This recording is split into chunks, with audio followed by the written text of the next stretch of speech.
Personally, I believe as a sports coach, the best form of practice that a coach should, use and utilise is safeguarding. This is because safeguarding is a very important thing, especially working around children, as you don't want someone who's got a criminal record, let's say, or who could be a threat to the children. A good way of checking this is by using a DBS check. This is a government scheme that checks if anyone has any criminal records or have committed any wrongdoing in the past. So if you get a DBS check completed and it says they have, it'd be wise not to, not employ, but ask to volunteer, because it could just it's not good. And to put it bluntly, it could cause harm to the children, especially depending on what they've been convicted of or just anything. And the next part of safeguarding is obviously keeping the children safe. So it's like using your common sense almost. So you need to keep an eye.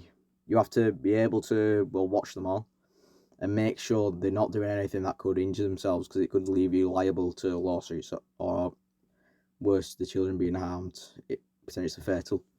So you should be able, and if you can't do that, you need other coaches to help watch and just participate, or even parents. You just need them to be able to watch the children and make sure they're not doing anything they shouldn't be.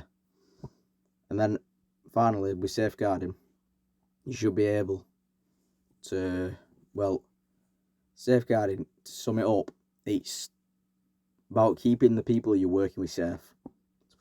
And it's just making sure that nothing bad happens to anyone. So, if I was a coach, what I would do as a safeguarding, if I was safeguarding as a coach, I would be making sure A, there's no hazards for the children, B, the coaching staff are safe to be around by using stuff like DBS check, and finally, I would make sure the area you're training is safe. So, let's say if there's any, if it's a rough, let's just say area, let's say if it's an open field somewhere and it's not a proper area, that could be dangerous, like a public field. So you'd want somewhere that is potentially private property to be training on. The second most important thing, I think, is being able to provide equal opportunities to people as a coach.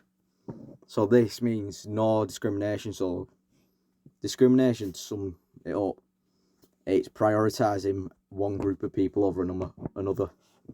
This could be xenophobia, racism, homophobia,